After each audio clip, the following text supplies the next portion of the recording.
Good evening. My name is Pascal Bazil of Group 12, and I'm here to introduce our Home Sustainability Audit Summary. Thank you for watching.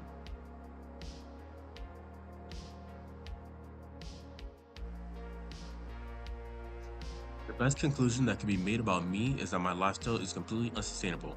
Me and my family consume a lot of energy, we do not recycle, and we mainly make food that causes CO2 emissions. Sure, we don't have a car and we do our best to save water, but at the end of the day, we still waste too much energy. I even have smaller habits that I continue to do at my time at FIU. I usually keep my computer on while charging when I'm asleep. I don't spend my time and effort to recycle correctly. I always keep the light on even though I could just open the blinds of the window. Small things that I now realize cost me a lot of money back at home are things that I do here. My family can make the changes that me and my roommates have discussed, such as learning how to recycle more efficiently, buying more energy efficient appliances, installing faucet mounted filters, installing solar panels, fixing creaky windows to regulate temperature in our home, and even more adjustments. Unfortunately, doing everything in this list will be hard as it costs a lot of money. Solar panels can cost $15,000 at the bare minimum, Energy Star appliances can cost up to $200, and septic tank cleaning costs up to $1,000. And with my family's current situation, we can't afford to do that. Especially since, in all, it can cost more than $17,000 to do every single thing that I listed. So it's best to start small, with doing the smaller tasks, such as learning how to recycle, installing LED bulbs, and fixing windows. And while it would take about 10 years to make every single change, since our family cannot afford to make them right now, as long as we work towards being more sustainable, it will aid us in the long run. Unfortunately, there are certain changes that we cannot make, not just because of the money, but also because of the fact that we are too used to living unsustainably.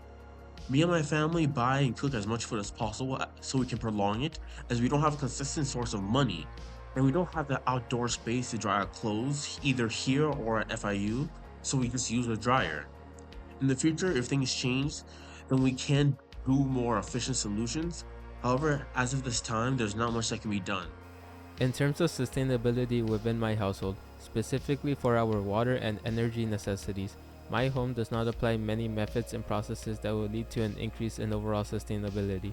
For water, we do not have any water filtration on our faucets, though we do have a filter that runs water through the refrigerator. I live in a large household, meaning that the amount of water consumption in our home is high due to everyone needing to wash their clothes, shower, wash their hands, cooking, and more. We obtain our hot water through a traditional water heater, and our wastewater is sent to a septic tank.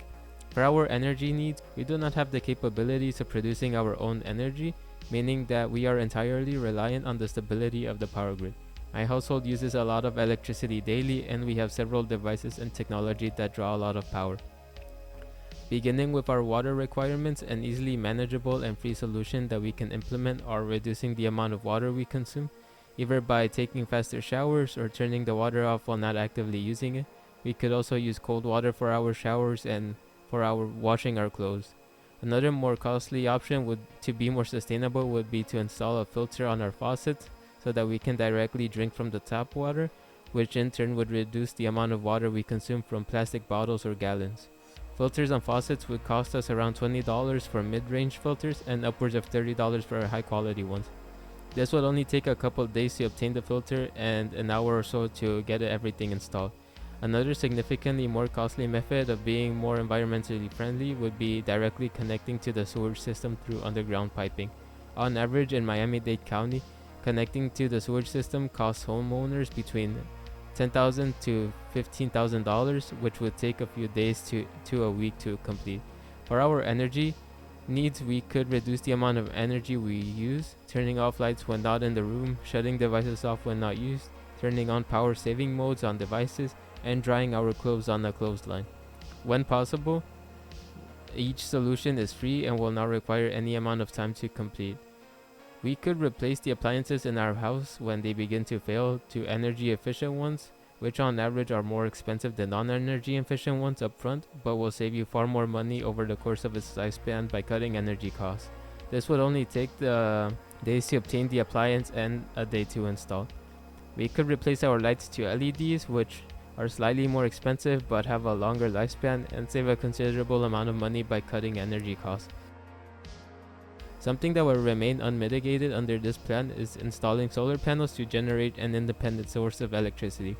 This could not be accommodated for due to it being unfeasible to undertake under my household's current circumstances. Another aspect of my life that will remain the same is my household's dependence on a septic tank. For similar reasons to us not being able to install solar panels, at this current moment we could not be able to undergo the process of transitioning to a connected sewage system.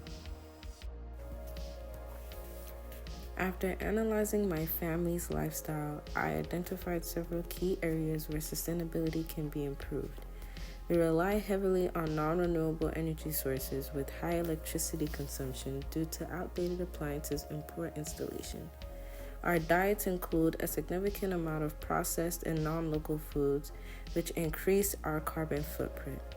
We produce a large amount of single-use plastic waste, and while we recycle, our efforts could be more consistent. My family primarily relies on gas-powered vehicles contributing to emissions. Our home lacked proper insulation and energy-efficient systems, leading to higher energy consumption. While we've made small efforts like recycling and reducing food waste, there is significant room for improvement. To address these issues, I proposed installing LED bulbs throughout the house, upgrading to energy-efficient appliances, and for long-term goals, maybe installing solar panels to reduce reliance on non-renewable energy.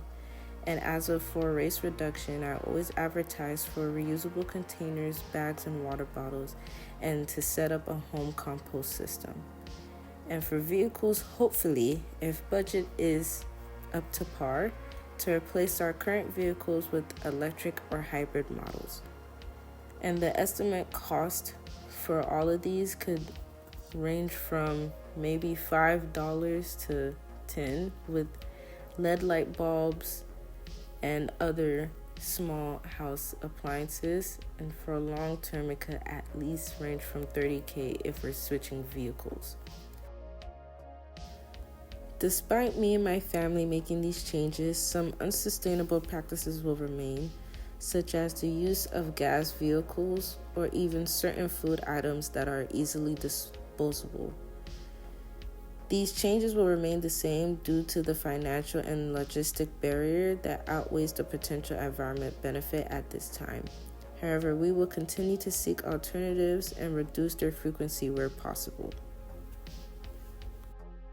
After looking over the sustainability of my household and my lifestyle, I see that there are many necessary changes that we could make, like buying more electric cars to lower our carbon emissions, finding new and sustainable ways to use our electricity by buying light sensors that can lower the impact of our electricity bill.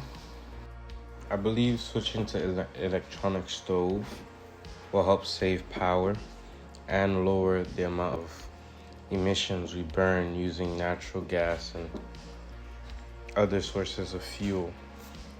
I believe to implement these new systems, it would be reasonable for my household to spend around $300 to $400 for new light sensors that activate on motion detection, and around $50,000 to $60,000 on a new electric vehicle.